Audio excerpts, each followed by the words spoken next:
Hello, Storytime friends. This is Miss Danielle from the Kimball Library. I'm so glad that you guys are joining us for another Storytime at home.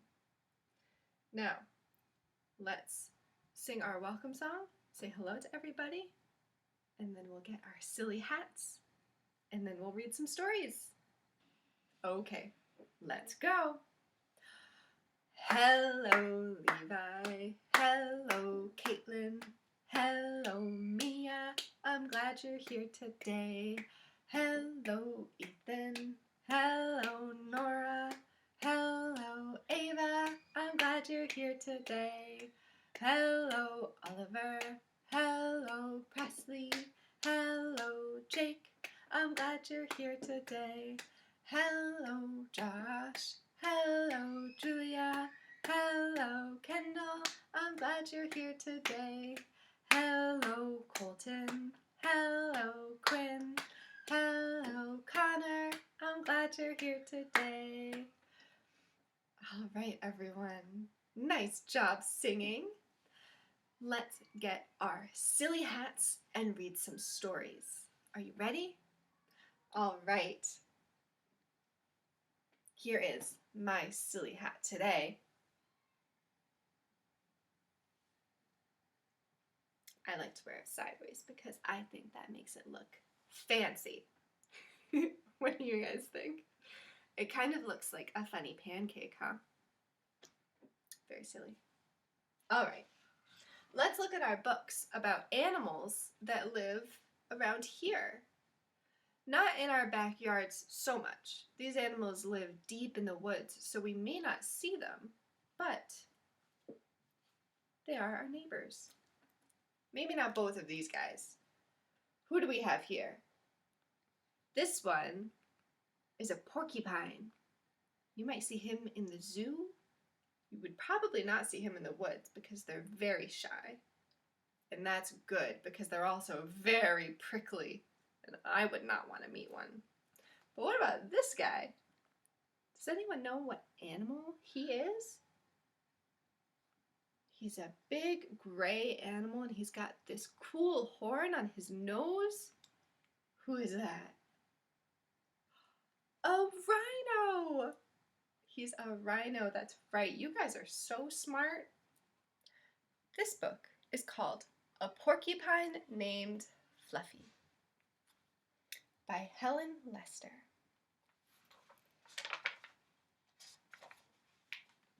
When Mr. and Mrs. Porcupine had their first child, they were delighted. Now he needed a name. Should they call him Spike? No, too common. Should they call him Lance? No, Lance sounded too fierce. Should they call him Needle Rooser? No, Needle Rooser was too long. Prickles? Pokey? Quillian? Then, together, they had an idea. Let's call him Fluffy. It's such a pretty name. Fluffy. But soon there came a time when Fluffy began to doubt that he was Fluffy. He first became suspicious when he backed into the door and stuck fast. That was not a very Fluffy thing to do. He was even more convinced when he accidentally slept on his back and poked holes in his mattress. A very unfluffy thing to do. When he tried to carry an umbrella, he knew the truth without a doubt. Fluffy definitely wasn't. So he decided to become fluffier. Clouds are fluffy, he thought. I'll be a cloud. But he couldn't stay up.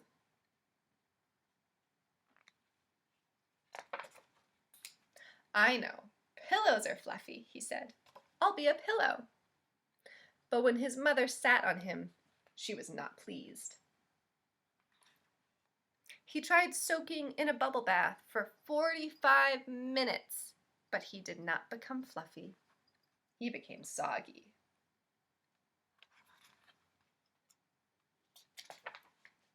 He tried whipped cream. He put a little on each quill. It was not easy.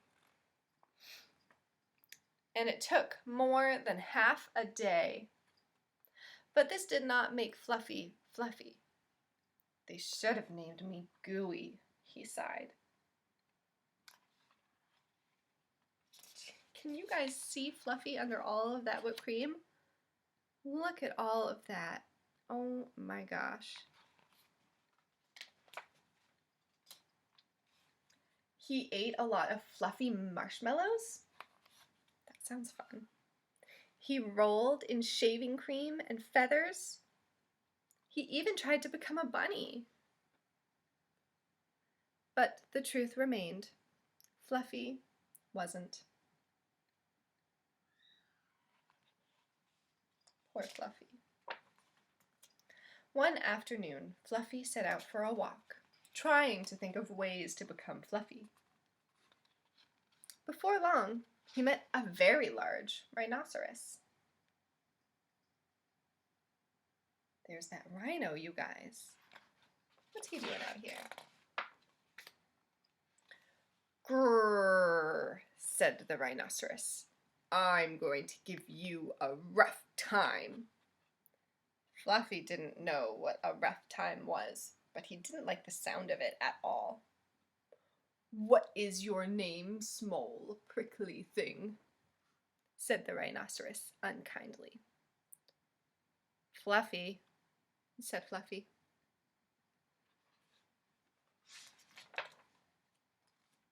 The rhinoceros smiled. He giggled. Then he laughed out loud. He rolled on the ground. He jiggled and slapped his knees. He roared with laughter. A porcupine named Fluffy, howled the rhinoceros. Oh my gosh, he thinks that's really funny. Fluffy was embarrassed, but he tried to be polite. And what is your name? He inquired. I can't say it, giggled the rhinoceros. Hubert? Asked Fluffy.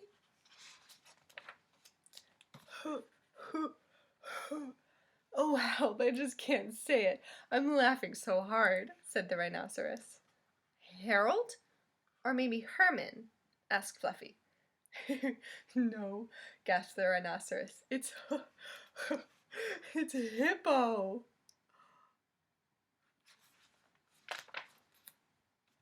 Hippo? A rhinoceros named Hippo? Fluffy smiled. He giggled. Then he laughed out loud. He jiggled and slapped his knees. He howled with laughter. A rhinoceros named Hippo, Fluffy cried. A porcupine named Fluffy. A rhinoceros named Hippo. It was almost more than they could bear. Hippo and Fluffy rolled on the ground, giggling and laughing until tears came to their eyes. At last they lay exhausted on the ground. From that time on, they were the best of friends. And Fluffy didn't mind being Fluffy anymore, even though he wasn't.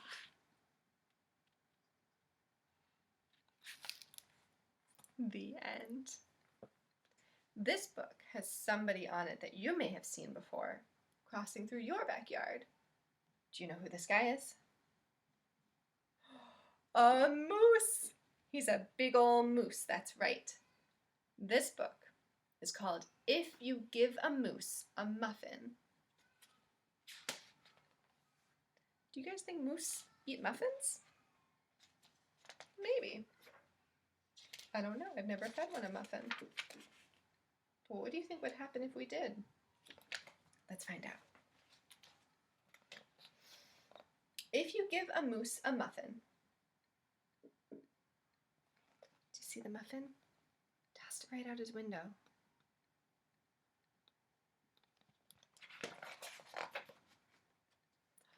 He came into the house. He'll want some jam to go with it. So you'll bring out some of your mother's homemade blackberry jam.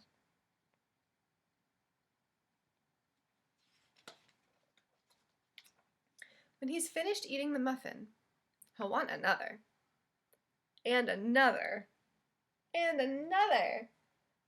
When they're all gone, he'll ask you to make more.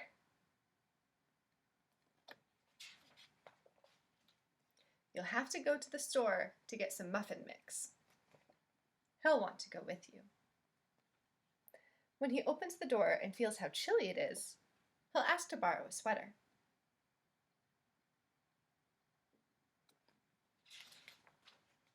When he puts the sweater on, he'll notice one of the buttons is loose. He'll ask for a needle and thread. He'll start sewing. The button will remind him of the puppets his grandmother used to make.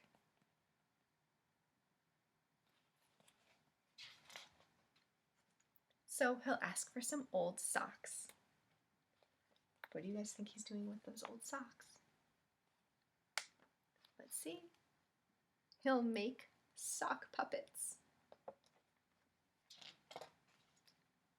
When they're done, he'll want to put on a puppet show. He'll need some cardboard and paints.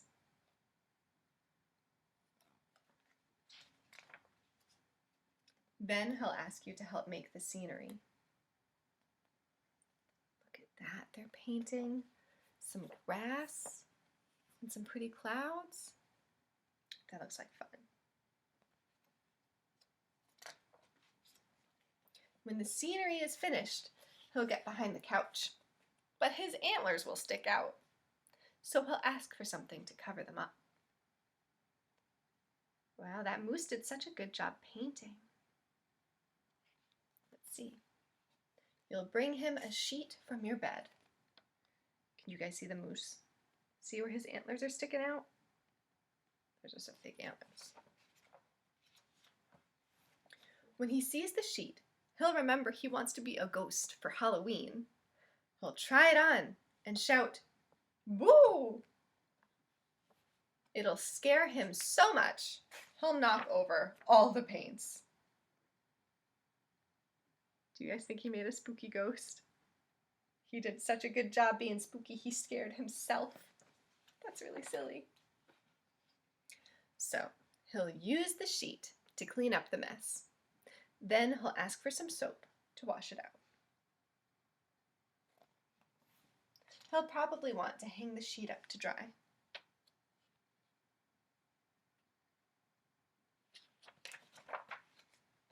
He'll go outside to put it on the clothesline. When he's out in the yard, he'll see your mother's blackberry bushes.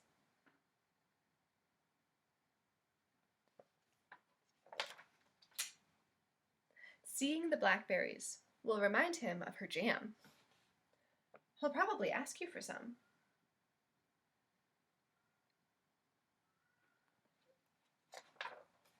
And chances are, if you give him some of the jam,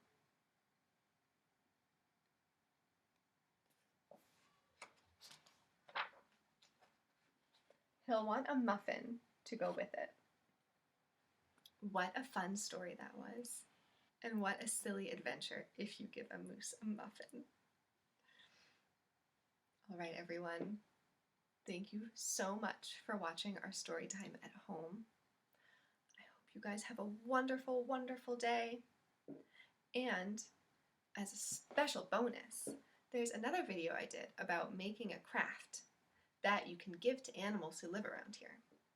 Not moose or porcupines, but there are birds who live around here that might just fly to your house and sing you a song if you leave them a snack. Most importantly, have fun, stay safe, and stay awesome. I'll see you guys very soon, okay? Bye, everyone.